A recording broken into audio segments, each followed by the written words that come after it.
to the dentist yesterday, and he said to me, Blair, you cracked a tooth. And I was like, how do you crack a tooth? And he said, well, do you have any stress? And I was like, well, no. You know, actually, I think my life is pretty relaxed. My life is pretty good. I don't consider myself a super stressed person. And he said, well, you crack a tooth by grinding your teeth at night, and typically people do this when they have a lot of stress in their lives. And I said, well, maybe there's something that I'm not acknowledging is creating stress. And if I sat back and thought about it, I realized, oh my gosh, there's 1,000 things in my life that are crazy stressful. But what I realized was that I had started to use my yoga practice as a panacea for all of my problems. They're not even problems, for all of my stressful things, good and bad stress.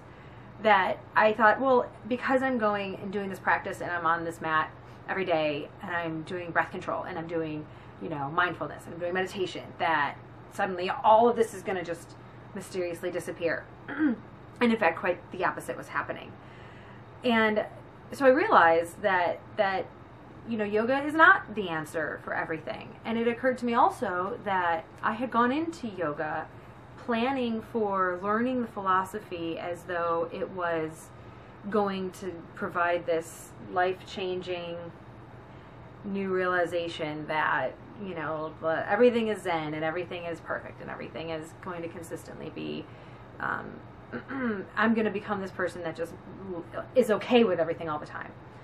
And in realizing that that's not the case, it made me sort of question whether or not I'm believing a lot of what I'm being taught, or am I simply learning it in an academic framework? And so I realized, well, it's kind of both, because what I need to do is back up and say less of how can I fit the yogic worldview and more of how can the yogic worldview fit who I already am. And I think that's so important, and that is not something we talk about a lot.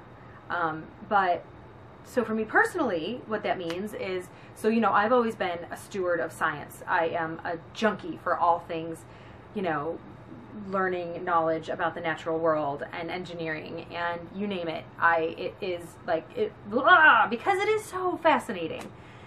And so it occurs to me to say, okay, well, I'm supposed to teach my first class really soon, and the studio has a theme every month, and they choose the theme. And I had already had an idea of what I wanted to do for my first class for me. And then I heard that, you know, we are not expected to, but, you know, we have the option to do this theme, and they weren't connected. And so I was like, wow, there is this disconnect between what I believe and what the philosophy is teaching.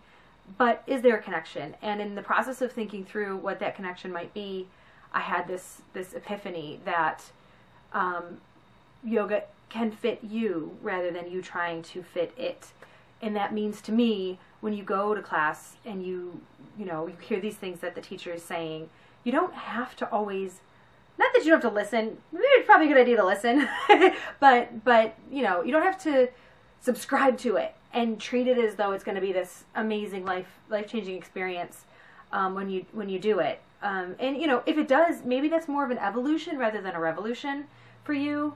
And I'm personally crazy excited about how I see this shaping up in terms of me becoming a yoga teacher. I think it's going to be maybe a bit fresh. It might be a bit different. It might be a bit new from what I think a lot of students are accustomed to. But there's likely already a yoga philosophy that fits it. I just don't know what that is yet because I'm still super brand new at this. But that's what that's about. You know, don't expect yoga to come off the mat with you all the time.